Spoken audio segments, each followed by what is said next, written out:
Guys இன்னைக்கு எனக்கு ஜிம்லேயே பிடிச்ச work out shoulder work out and இந்த பல்கிங்கில் நான் இம்ப்ரூவ் பண்ண வேண்டியதில் முக்கியமான மசில் ஷோல்டர் தான். என்ன கதைன்றதை ஜிம்முக்கு போய் சொல்கிறேன். இன்னைக்கு ப்ரீ ஒர்க் அவுட்டுக்கு பிரேக்ஃபாஸ்ட்டாக பேன் கேக் சாப்பிட்டு ஜிம்முக்கு வந்துட்டேன். ஜிம்மில் இன்னைக்கு மொதல் workout back thickness improve பண்ண பார்பல் ரோயிங், தென் புல்லப்ஸ் பண்ணேன். என்னடா இவன் ஷோல்டர் ஒர்க் அவுட்னு சொல்லிட்டு பேக் ஒர்க் அவுட் போட்டுட்டு இருக்கான்னு தானே நினைக்கிறீங்க. ஆக்சுவலாக இன்னைக்கு எனக்கு ஒரு upper body day. Back, shoulder, arms, chest எல்லாத்தையுமே கவர் பண்ணிடுவேன். தென் செஸ்ட்டுக்கு பெஞ்ச் ப்ரெஸ் போட்டு ஷோல்டர் ஒர்க் அவுட் ஆரம்பிச்சிட்டேன். ஷோல்டருக்கு இன்னைக்கு 2 workout. First single arm lateral raise, 2 warm up set, 2 working set. 2 working செட்டுமே ஃபெயிலியர் வரைக்கும் புஷ் பண்ணேன். Then rear delt pec deck flies. Guys இந்த ஒர்க் அவுட் கம்மி வெயிட்டில் நிறைய ரப் போட்டு பாருங்கள், ரியர் டெல்ட் நல்லாவே ஆக்டிவேட் ஆகும். அப்புறம் 2 ஆர்ம்ஸ் ஒர்க் அவுட் போட்டு பம்ப் செக் பண்ண ஸ்டார்ட் பண்ணிட்டேன்.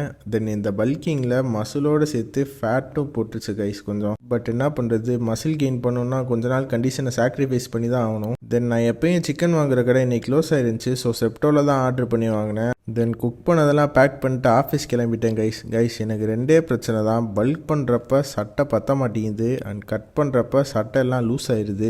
என்ன பண்ணுறதுனே தெரில. ஆஃபீஸ்லேருந்து ஒர்க் முடிச்சுட்டு வரப்போ ரிமைனிங் ப்ரோட்டீன் இன்டேக்கை கம்ப்ளீட் பண்ணுறதுக்கு முட்டை வாங்கிட்டு வந்து அதை ஆஃப் பாயில் போட்டு சாப்பிட்டு கடைசி மீலையும் கம்ப்ளீட் பண்ணிட்டேன். தென் கிரியேட்டனையும் ஃபிஷ் ஆயிலையும் சாப்பிட்டு இன்றைக்கி நாள் க்ளோஸ்.